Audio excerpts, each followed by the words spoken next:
Bonsoir à tous, ravi de vous retrouver en ce mercredi 27 août. Toute l'actualité près de chez vous, invités, décryptage, reportage, votre météo à venir. Attention avec des risques d'orage cette nuit très prononcés. Dès le début de ce journal, tout savoir sur le tirage au sort de la Ligue des champions de football qui aura lieu demain, cette année encore, à Monaco. La principauté et ses événements de prestige, comme ces adresses iconiques qui font toujours rêver, à l'image en matière de gastronomie du restaurant triplement étoilé d'Alain Ducasse, le Louis XV, qui vient de désigner son tout nouveau directeur de salle, Giovanni Piton, qui sera avec nous dans un instant. De découverte ce soir, avec tout d'abord l'arrivée d'un nouveau concept à Monaco pour les amoureux de produits italiens, Medit, et l'ouverture ce matin de la bouquinerie, comme un livre en anglais, une enseigne où tout est fait pour prendre son temps de bien choisir son livre et d'échanger selon ses goûts et ses envies. Enfin, comme tous les soirs cette semaine dans votre journal, on va s'arrêter quelques instants au cœur d'une de nos expositions phares de l'été. Ce soir, la plus fréquentée en principauté, Couleur au Grimaldi Forum, qui fermera ses portes dimanche soir. Et avant d'évoquer le tirage au sort demain à Monaco de la Ligue des champions de football, on l'a pris cet après-midi, l'annonce de la toute première sélection en bleu chez les grands pour le stratège monégasque Magnès Akliouche, appelé par Didier Deschamps pour les 2 matchs de rentrée de l'équipe de France. Le 5 septembre tout d'abord en Pologne, ce sera face à l'Ukraine, et puis le 9 septembre devant l'Islande au Parc des Princes. 2 rencontres qui comptent pour les éliminatoires en vue de la Coupe du Monde 2026 l'été prochain aux États-Unis. Akliouche et ses coéquipiers monégasques qui seront tous très attentifs demain, et pour cause, au tirage au sort de la plus prestigieuse des compétitions européennes, la fameuse Ligue des champions. Le tirage de la phase initiale débutera à partir de 18h au Grimaldi Forum ce jeudi. Alors, combien d'équipes sont concernées? Combien de matchs vont avoir lieu? Contre qui jouera à Monaco? Pour en parler, on retrouve sans plus tarder Frédéric Elion. Frédéric, bonsoir. Expliquez-nous comment cela va se dérouler demain et concrètement, bien sûr, ce tirage au sort. Depuis la saison passée, Christophe, l'UEFA a instauré un nouveau format pour ses compétitions européennes et notamment pour la Ligue des champions. Fini donc les 8 poules de 4 équipes que nous avions connues pendant des décennies. La C1 débute désormais par une phase de ligue qui regroupe 36 équipes. Une sorte de poule unique ou de mini-championnat où chaque formation va disputer 8 matchs, 4 à domicile et 4 à l'extérieur. Ce sont ces rencontres qui vont être déterminées demain soir lors du tirage au Grimaldi Forum. Les 36 équipes sont réparties en 4 chapeaux en fonction de leur coefficient UEFA, calculé à partir des anciens résultats dans les compétitions européennes. Dans le premier chapeau, on retrouvera le PSG, tenant du titre, mais aussi le Real Madrid, le Barça, Manchester City, Liverpool ou le Bayern. Côté français, Marseille sera dans le chapeau 3 et Monaco dans le 3 ou le 4, tout dépendra des derniers résultats des barrages disputés ce soir. Concernant le tirage à proprement dit, à chaque fois, une boule sera tirée, puis un logiciel automatisé désignera tous les adversaires. Chaque formation affrontera 2 équipes de chaque chapeau, ce qui garantit au moins 2 grosses affiches pour l'AS Monaco. Les 8 premiers clubs à l'issue de la phase de ligue se qualifieront en 8e de finale, tandis que les clubs classés entre la 9e et la 24e place joueront des play-offs. Les équipes classées entre la 25e et la 36e place seront éliminées. Toutes ces rencontres de Ligue des champions, Christophe, se dérouleront de septembre à fin janvier. Merci Frédéric. On connaît l'Institut océanographique pour ses actions de sensibilisation à la protection des océans. Engagement prouvé cette semaine encore puisque l'établissement accueillait 5 familles éloignées du monde marin pour un séjour à la découverte de la Méditerranée. Une immersion effectuée dans le cadre du programme Océano pour tous avec l'aide du Secours catholique d'Aix-en-Provence-Arles et de l'association des Amis du musée océanographique de Monaco. Reportage signé ce soir Alban Jean-Jambre et Camille Caloni. Et vous savez pourquoi la murène elle ouvre et elle ferme la bouche comme ça tout le temps ou pas? Non. Ça sert à quoi d'après vous? Exactement, à respirer. Donc en fait l'oxygène qui est dans l'eau va passer par la bouche et ça va ressortir par le petit trou qui est là. C'est le regard émerveillé qu'enfants et parents naviguent d'un aquarium à l'autre pour observer les poissons. Donc là il y a les piranhas à ventre rouge, d'accord, et puis ils ont des petites paillettes sur eux, c'est voilà, on dirait qu'ils vont en soirée, ils sont prêts, ils sont déjà habillés en robe de soirée. Pour ces familles qui viennent d'Arles et d'Aix-en-Provence, cette immersion dans le monde marin représente une opportunité rare de découvrir la Méditerranée de plus près. Un séjour réalisé avec le Secours catholique qui a pour mission de favoriser l'éducation. C'est les familles qui veulent vraiment tirer vers le haut leurs enfants.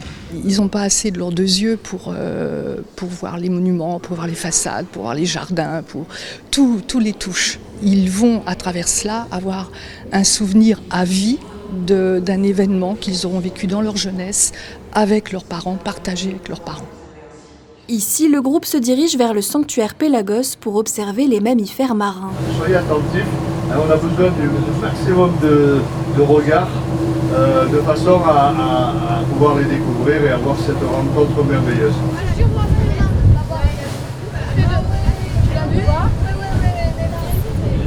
On a vu des dauphins. On a vu aussi des oiseaux qui aillent chercher à manger. Et en vrai, ce que je ressens, c'est super parce que c'est la première fois que je fais ça. Et c'est trop bien. J'ai appris que le dauphin, il a la moitié de cerveau qu'il doit respirer et la moitié qu'il doit dormir avec. Toutes les sorties sont magnifiques. Mes enfants sont trop contents et tout. Ça fait plaisir, bien sûr.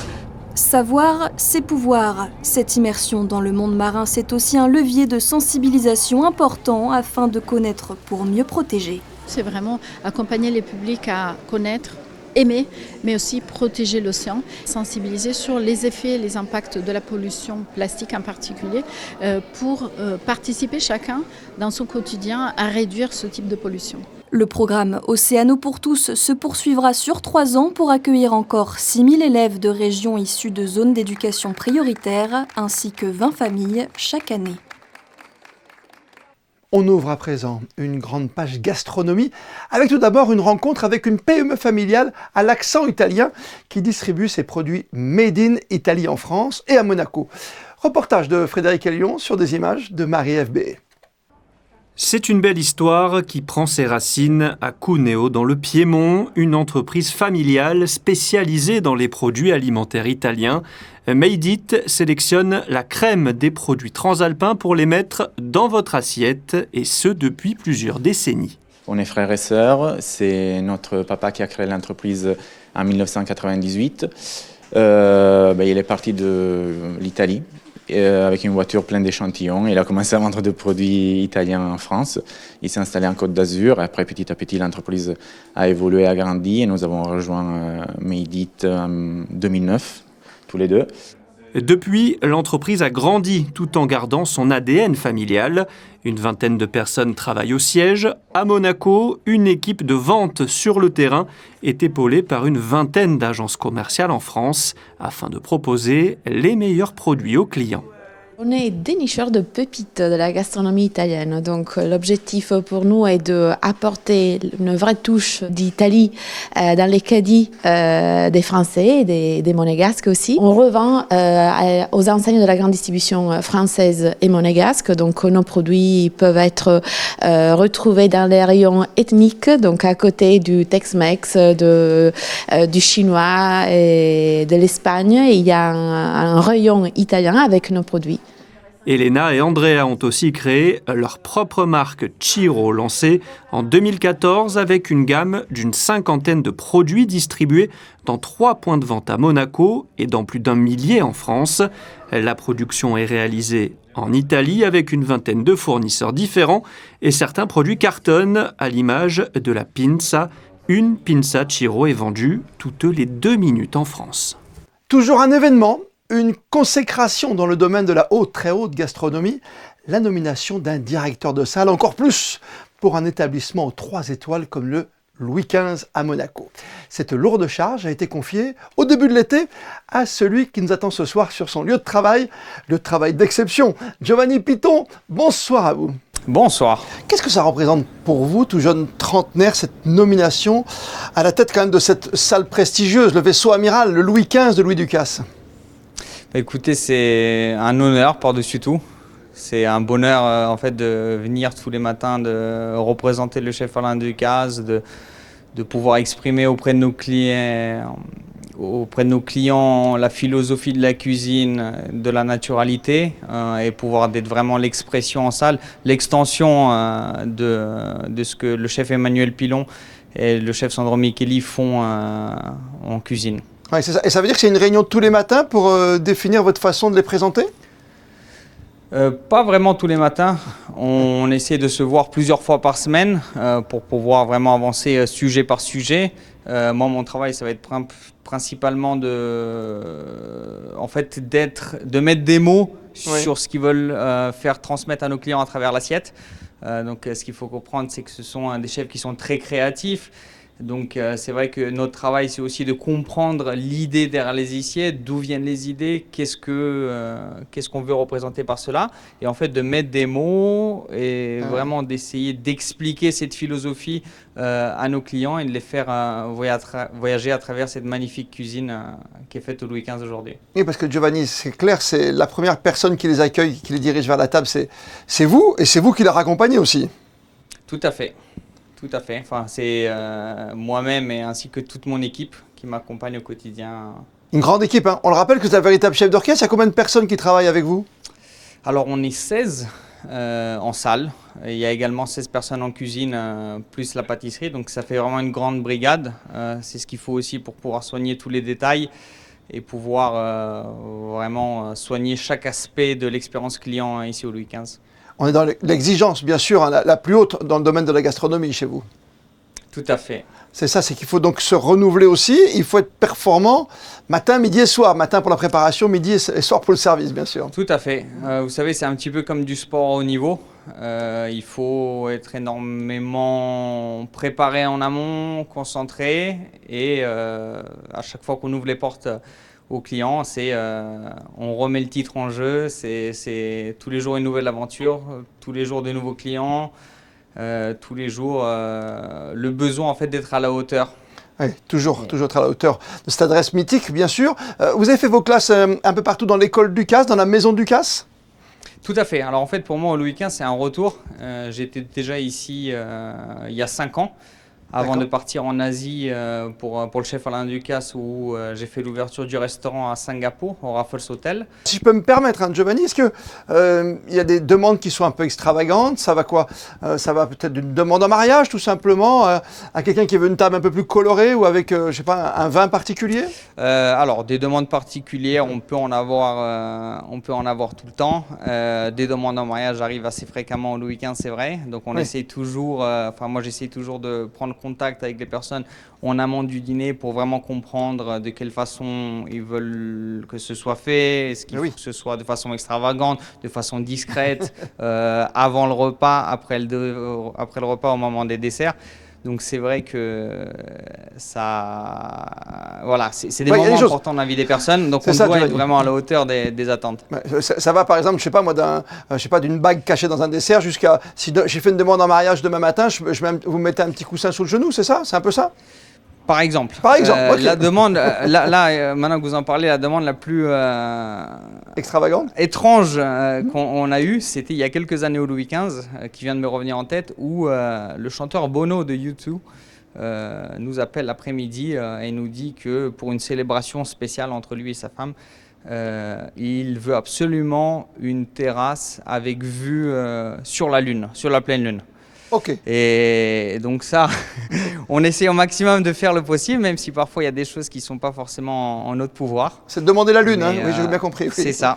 Et la mission a été accomplie ce soir-là. Merci mille fois en tout cas, Giovanni, d'avoir fait partager ces coulisses importantes. Et bravo pour votre nomination à la tête de cette grande salle emblématique, on l'a dit, hein, c'est le vaisseau amiral pour Louis Ducasse ici à Monte-Carlo, le Louis XV sur la place du Casino.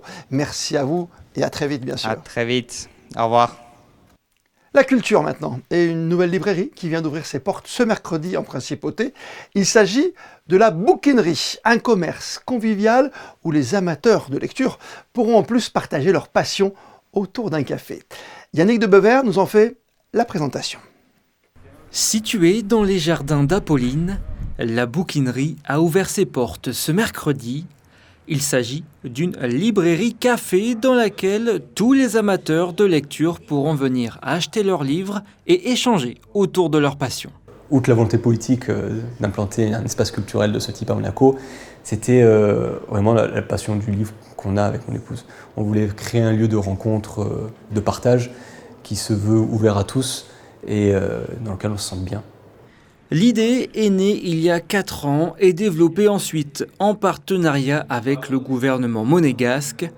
Les étagères ne comportent aujourd'hui qu'une centaine de références, mais elles seront pleines d'ici quelques semaines. Les boissons, quant à elles, sont bien arrivées et vous ne trouverez que du naturel à la bouquinerie, un endroit finalement pour cultiver le corps et l'esprit. Aujourd'hui, l'absence de librairie se faisait ressentir, ou du moins c'est ce qu'on a pu avoir comme sentiment lorsqu'on discutait avec les gens. Nous, notre but, c'est, comme je disais, c'est vraiment avoir un lieu de convivialité, de rencontre. Donc on aimerait aujourd'hui être le lieu de discussion littéraire. Des événements auront lieu tout au long de l'année entre clubs littéraires et rencontres d'auteurs. La bouquinerie est ouverte tous les jours de la semaine entre 10h et 19h et le samedi jusqu'à 16h. Et comme tous les soirs cette semaine, un regard vers nos expositions vedettes de l'été. Après les années folles de Coco Chanel lundi, Cactus hier, ce soir place à Couleurs au Grimaldi Forum où pas moins de 60 000 personnes ont déjà pu apprécier ce circuit si particulier que vous présente à nouveau Émilie Rousseau. Pour son 25e anniversaire, le Grimaldi Forum voulait une exposition estivale exceptionnelle. Dans Couleurs, chef-d'œuvre du Centre Pompidou, il rassemble dans une même salle Matisse, Miro, Picasso, Kandinsky, Basquiat ou encore Chagall. Des tableaux de maîtres présentés en collaboration avec Beaubourg, avec qui le Grimaldi Forum avait déjà travaillé il y a une dizaine d'années pour l'exposition Extra Large. Ce nouvel événement imagine un autre récit de l'histoire de l'art, une autre façon de faire parler les œuvres. Les chefs-d'œuvre, on les connaît évidemment, mais cet accrochage, cette scénographie, ce cercle chromatique qui permet de déployer comme ça, dans une approche qui peut paraître un peu simple, parce qu'en fait, voilà, on met les tableaux bleus ensemble, les jaunes ensemble. C'est la première lecture, mais il y a beaucoup de niveaux de lecture différents. On explique évidemment comment la couleur a pris une place différente entre l'art classique et l'art moderne. On explique aussi, à travers les objets de design, comment la couleur pénètre dans nos intérieurs à partir des années 60-70 avec les plus grands designers. Il ne faut pas oublier que le Centre Pompidou, c'est également le centre qui possède la plus grande collection des designers du XXe. Et donc voilà, c'est véritablement la possibilité de s'ouvrir à tout ça, de mieux comprendre et de mieux connecter finalement tous ces arts. Au fil de la visite, le public est emporté dans ce cercle chromatique et nous emmène à la découverte de l'usage de la couleur dans l'art moderne, un outil de totale liberté pour un artiste.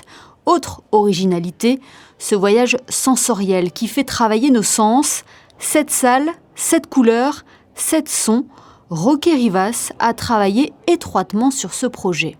Comment relier en fait les sons aux couleurs? C'est un processus en fait de travail, si vous voulez, entre plusieurs personnes. D'une part, on se met à la table, là on fait un atelier, un workshop dans lequel on explicite quelles sont les qualités de son. On explique ça bien aux différents intervenants du forum, également l'aîné de Fragonard qui est venu, d'autres personnes, il avait dédié notamment les commissaires. Et ensuite, petit à petit, on va développer des portraits avec une série de termes qui font partie de lexique, qui vont décrire un son. Fruit d'une préparation de plusieurs années, l'exposition estivale du Grimaldi Forum éveille tous nos sens, une véritable aventure haute en couleurs à découvrir à partir du 8 juillet prochain.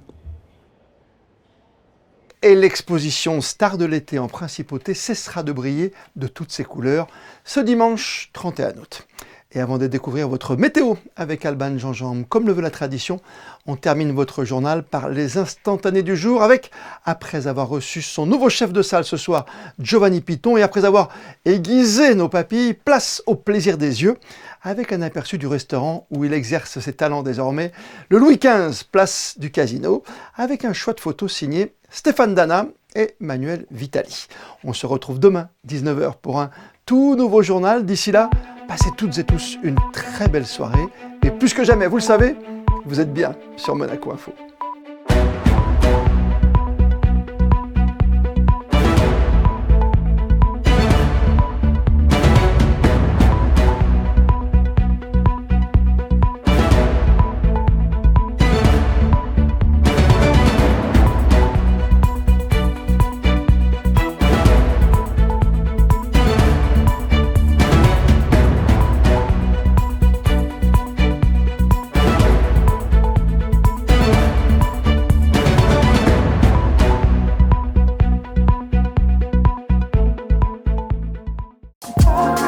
Retrouvez la météo avec Maya Bay, le restaurant référence thaï japonais de Monaco.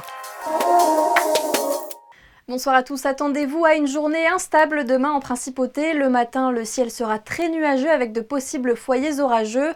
Quelques averses sont également prévues, ça devrait se calmer l'après-midi. Des éclaircies seront perceptibles entre les nuages et les températures seront comprises entre 23 et 26 degrés. Le jeudi 28 août, n'oubliez pas de souhaiter une bonne fête aux Augustins. Et puis, à défaut de porter un imperméable pour s'habiller en conséquence de la météo, je vous propose, surtout à vous messieurs, de porter un nœud papillon car demain, c'est la journée mondiale du nœud papillon. C'était la météo avec Maya Bay, le restaurant référence thaï japonais de Monaco.